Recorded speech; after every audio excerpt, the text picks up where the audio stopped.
nitric oxide.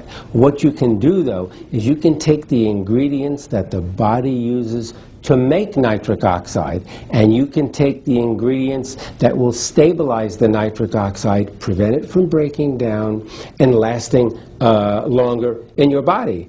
And so you could do this by taking certain amino acids like arginin and citrulline, and then you can take certain antioxidants like vitamin C, vitamin E. There are many other kinds of antioxidants. And so by taking these different ingredients, these different natural ingredients all at the same time, you will maximize your body's ability to make the nitric oxide. And so that's how you boost your nitric oxide production. In this next part of the American Health Journal, Dr. Ignaro tells us the benefits of using nitric oxide as part of our daily regimen of diet and exercise, as well as how you can learn more about his research, the age-proofing of your cardiovascular system, and his three-step plan to a healthier heart, which he explains in detail in his new book, No More Heart Disease. But first, we spoke with Dr. Andrew Myers about the role nitric oxide plays in our body. Nitric oxide is naturally produced by cells that line the arteries, and those cells producing nitric oxide help to control and regulate the blood flow throughout the body. So when the blood flow is regulated, blood pressure can be lowered, muscles can be delivered oxygen and nutrition much more efficiently.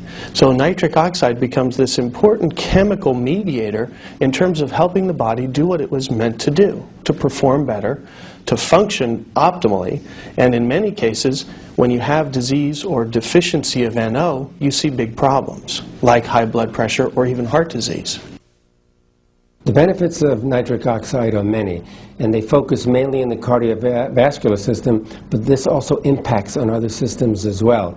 Because nitric oxide can keep your blood vessels healthy by increasing blood flow, what happens is that the nitric oxide makes sure that all the organs in the body receive the normal amount of blood and therefore nutrients and oxygen that's required. In addition, nitric oxide can interfere with the blood clotting process, and so it can prevent unwanted blood clotting. You know, when people suffer from a heart attack, in many cases this is due to a blood clot that develops in the coronary arteries that feed blood to the heart. By the same mechanism, when a person gets a stroke, this is generally due to the development of a blood clot in the cerebral arteries that carry blood to the brain. And so you don't want this to occur normally. The only time you want a blood clot to occur is when you injure yourself, you get a cut, and you want a clot to form because that forms a plug and prevents the excessive loss of blood. But you don't want those blood clots to occur in a normal, within an artery in the brain or heart. So nitric oxide is something we make to prevent that unwanted clotting of blood. When nerves stimulate different parts of the body, they do so by releasing a chemical. Well, the major chemical in the brain that is released from many nerves is nitric oxide. And this nitric oxide is well known today to facilitate memory and learning. No question about it. This has been shown in animals, it's been shown in humans, and what we've noted now is that in memory and learning disorders, particularly Alzheimer's disease, there is a deficiency, a marked deficiency in the formation of nitric oxide in those regions of the brain that regulate memory and learning. And in fact, a number of pharmaceutical companies are developing drugs that stimulate nitric oxide formation in those regions of the brain, and the early clinical studies show that if you boost nitric oxide formation in the brain, you can restore memory and learning. So I think there's hope for everyone who's suffering from a memory and learning disorder.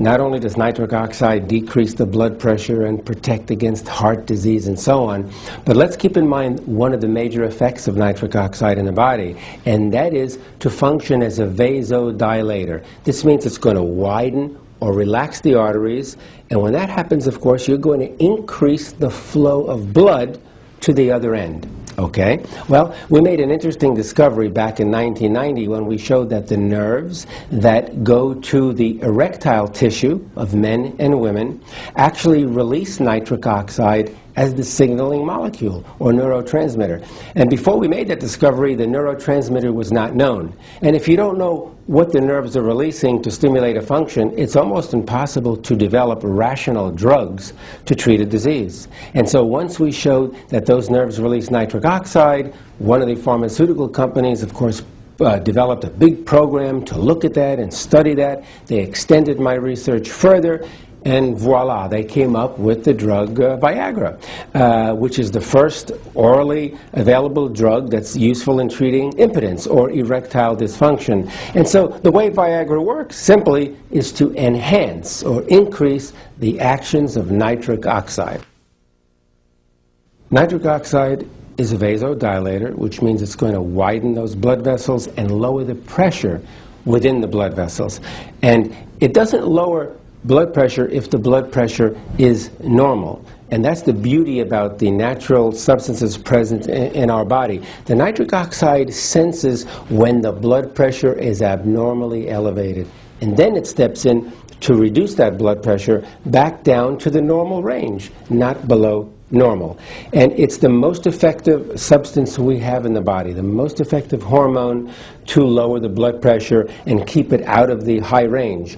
And it's something that you want to do all the time. You want to have sufficient amounts of nitric oxide around all the time to keep that blood pressure down, because high blood pressure can lead to a heart attack. The single most common cause of cardiovascular disease is a persistent high blood pressure that the person does not control, because that pressure against the arteries will eventually tear apart the cells, rip apart the arterial cells, and this is going to cause irreversible damage to the arteries.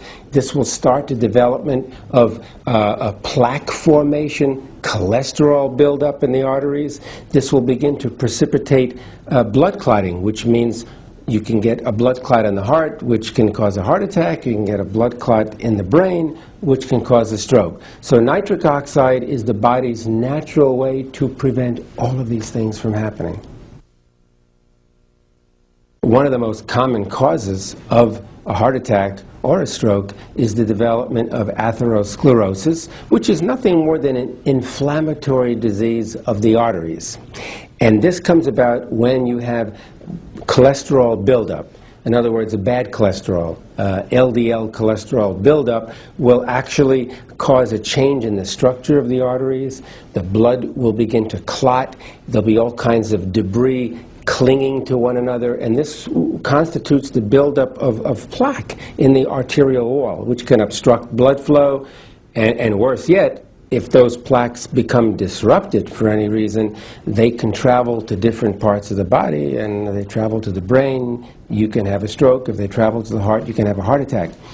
The way the body protects naturally against the development of high cholesterol is through nitric oxide. Nitric oxide functions to keep the balance of the various lipids in the arterial system. So it helps to maintain the good cholesterol and the bad cholesterol at healthy levels. Okay? And so some of your very famous drugs, I think everybody's heard of the statin drugs. There are many different companies that make different kinds of statin drugs, and they're great in reducing your bad cholesterol. Anybody who has a cholesterol level of 250 or 300 or higher, after taking statins, sometimes that level could be reduced back into the 100 range.